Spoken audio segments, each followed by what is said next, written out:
In this chapter, we are going to discuss the conduction and the breakdown phenomenon in the solid dielectric materials. So we know that solid dielectric materials are used in different kind of electrical apparatuses to isolate from one current carrying part to another current carrying part. These are operating at different voltage levels. So the good dielectric should have a low dielectric loss, high mechanical strength. It should be free from gaseous inclusions. Means should not be any the gas particles or liquid particles having the lowest dielectric strength, and it should be free from the moisture content, and resistance to thermal and the chemical deterioration must be high. So we know that the solid dielectrics have higher breakdown strength compared to that the liquid and the gases. Say let us for gases it is 30 kV and the liquid for it is 100 kV for the practical applications. In the case of solid we are expecting more than that. There are the two different type of the materials which we are using for the composition of solid dielectric particles or solid dielectric materials. One is organic materials. These are paper, wood, and rubber. Another one is inorganic materials such as mica, glass, and the porcelain, synthetic polymers, then PVC, epoxy resistance, etc. So we know that when the breakdown occurs, solid get permanently damaged while the gas is fully and the liquid partly recovers their dielectric strength after the applied dielectric field is removed. So it is very important thing to know it in the case of solid materials. So we should understand the phenomenon, because if there is a breakdown, completely collapse, that's nothing but the spoiling of the materials will takes places. So the different theories, the various breakdown phenomenon explains and classification as below. It is mainly depending upon the time of the application of the voltage. So let's go one by one. That is, first one is intrinsic or ionization or ionic breakdown. So this is only because of the ionization phenomenon there is a breakdown that takes places, that we understood in the case of the gases phenomenon, and also we understood how actually there is an ionization phenomenon takes places. One electron which is liberated and collide with an atom. So epsilon is greater than the Vi value, that is nothing but ionization potential. There is a liberation of the additional electrons and the one advanced atom. This is nothing but ionization we can call it as. This is the responsible for the breakdown. This is the initial one. Next we have electromechanical breakdown phenomenon. So this is nothing but we know that the insulators are subjected to that the hanging in nature, and resulting in there is a mechanical blending will take into action. So because of this there is a breakdown that takes places, and not only based on this mechanical structure, it is also subjected to that there is a rise in the temperature because it is operating for over a period of time. Then next one is failure due to treeing and cracking. So when the solid insulators are subjected to that continuous operating for over a period of time, so this will be in the nature of outermost layers will be dried in nature. So resulting in there is a formation of the treeing, and the current pulses are moving from one end to the another end of the insulator. So resulting in there is a tracking. So more about this we are going to discuss later on. Then we have thermal breakdown. When the insulator is subjected to the over a period of time, there is a rise in the temperature of the outermost layers of the insulator. So resulting in there is some phenomenon takes places. This is explained by thermal breakdown. Then we have electrochemical. Because of the rise in the temperature, there is an electrochemical deterioration will take into picture. So this is explained by electrochemical breakdown phenomenon. And we have a breakdown due to internal discharges. So suppose if there is a presence of any void, I say like gaseous inclusions or liquid inclusions, so resulting in there is the permittivity of that inclusions, and the insulator will be varies. So there is a possibility of the internal discharges may takes places. So resulting in there is a breakdown. So this is the figure which is trying to explain. This is nothing but variation of the breakdown strength with the time after application of the voltages. So this x-axis is nothing but the log time and y-axis is the breakdown strength. So initially there is a breakdown strength will be very high. It is initiated by ionization. That is nothing but we know some of the electrons which are liberated from cathode element will be directed to the anode. So there is nothing but ionization. That is nothing but intrinsic.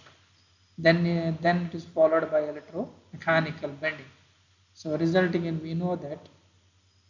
So earlier, because of the rise in the temperature, there is a diameter. Remember this. There is the size will be remains the same. Diameter of the insulator will increases. So it is subject to that. It is in the nature of elasticity, rise in the diameter. Then after subjected to some time, elasticity will fail and plasticity will come into the picture. That is nothing but diameter of the insulator will get reduces. So this is it will undergo such a fluctuation from elasticity to plasticity. And how does this will affect? So this is subject to that electromechanical structure. Then it is followed by the streamers, same as the Townsend first, followed by Townsend first and second, then followed by the streamers in the case of the gases. Same thing happens in the case of the solid insulators. Then the thermal is subjected to the longer period of time continuously operating. There is a rise in the temperature. So whatever the energy which is gained by the insulator, it should be there must be thermal equilibrium. Otherwise, there is a rise in the temperature of the insulator takes place. This is subject to the thermal. Then last one is erosion and the electrochemical. So resulting all this, there is a complete decomposition of that's the chemical decomposition takes place across the insulator. So resulting in there is a conduction and the breakdown takes place. So you can understand earlier it is initially it is the breakdown strength is high, goes on reducing, and resulting in this there is an breakdown takes place. Coming to the first one, intrinsic breakdown. So when the voltages is applied for the short duration of the order of 10 to the power of minus 8 seconds, the dielectric strength of the solid materials increases very rapidly up to an upper limit. It is called intrinsic electric strength. So this is the highest value which we can get with very less time duration. So the maximum electrical strength which is recorded is 15 megawatt per centimeter for polyvinyl alcohol at 196 degrees Celsius. So maximum strength usually obtainable ranges from a 5 megawatt to 10 megawatt centimeters. This is the experimental condition which we can get the maximum breakdown strength of the solid materials. So this is intrinsic breakdown mainly depends on the presence of the free electrons which are capable of migration through the lattice of the dielectrics. So these three are the responsible for the conduction phenomenon in the case of the intrinsic breakdown.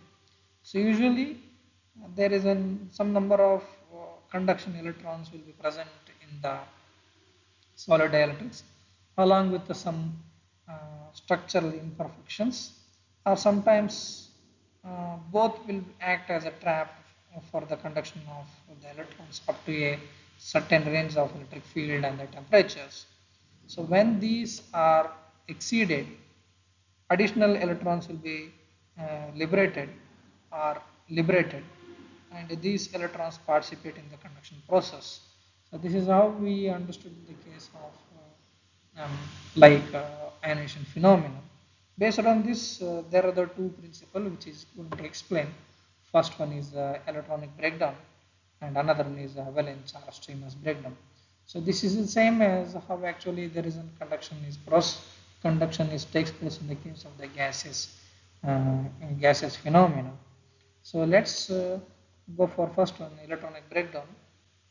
We know that as mentioned earlier, initial that's a intrinsic breakdown will be very high at the time duration 10 to the power of 8 minus 8 second.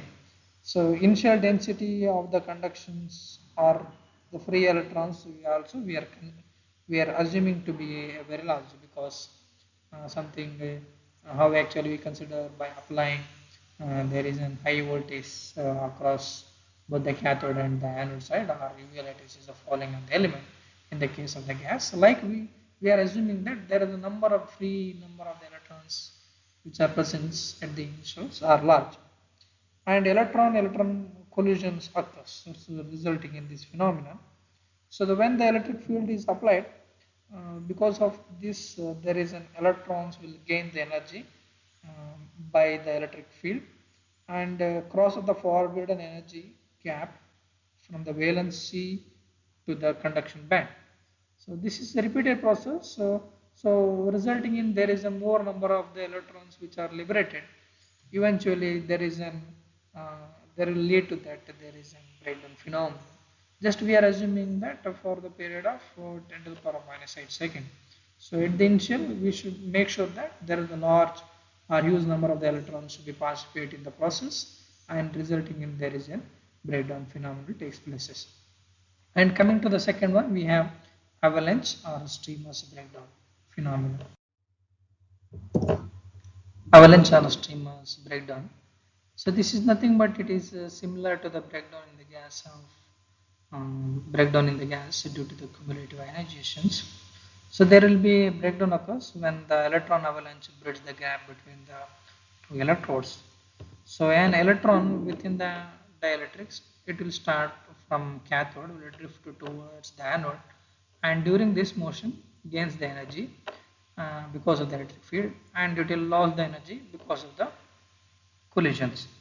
So we know that when the energy gained by the electron exceeds the ionization potential, lattice ionization potential, there is a liberation of the additional electrons, and because of this collision process, that is nothing but how we understood for the first ionization coefficient. This process will repeat, so resulting in there is a formation of the electron avalanche. So there is a possibility of the breakdown will occurs when the avalanche exceeds a certain critical sizes.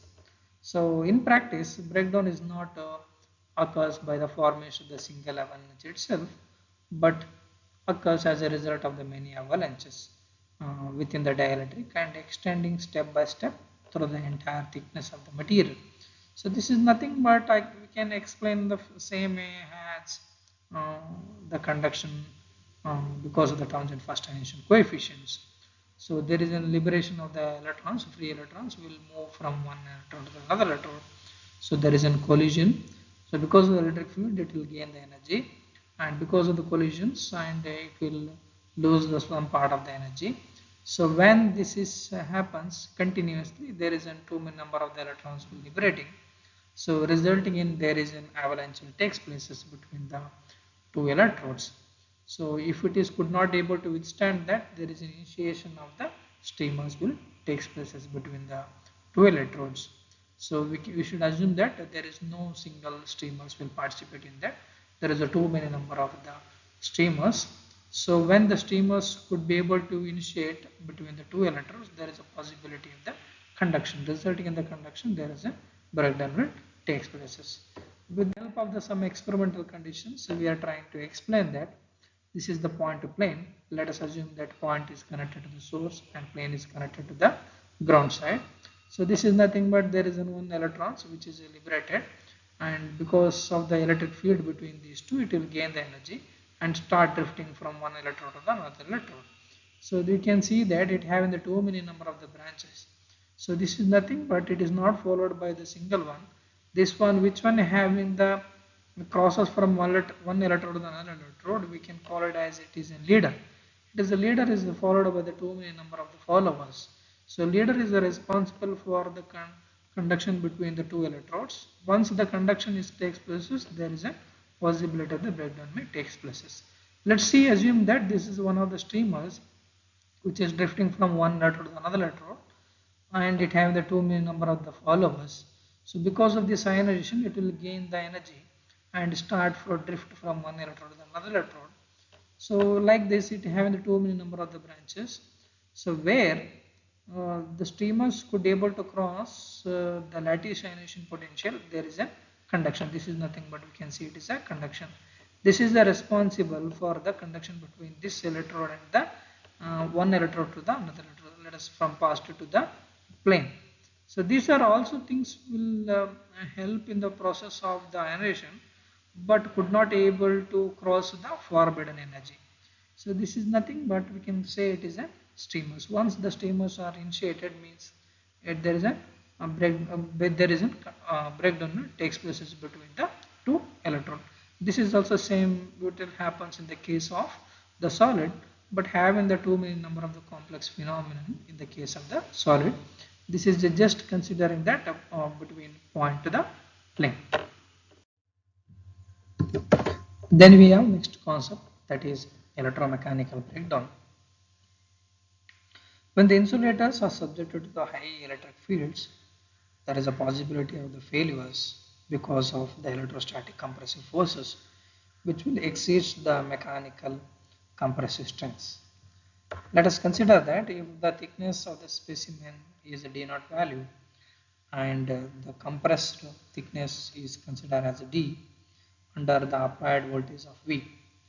When the electrically developed compressive stress in the equilibrium condition, then the equation will become epsilon naught epsilon var V square by 2 d square. You'll see that is equal to y into ln of d naught by d value. So y is nothing but Young's modulus. So rearranging this equation, we will get v square is equal to d square in a bracket 2y by epsilon epsilon value ln of d naught by d value. So usually there is a mechanical instability will occurs at d by d naught. D is nothing but compressed, and this d naught value is the specimen. That is equal to 0.6, or d naught by d value will become 1.67. So we should understand that before the compression, what is the diameter of the insulator, and after subjected to that there is a compression, there is a change in the diameter. So this is the ratio we have to consider 0.6 and the 1.67.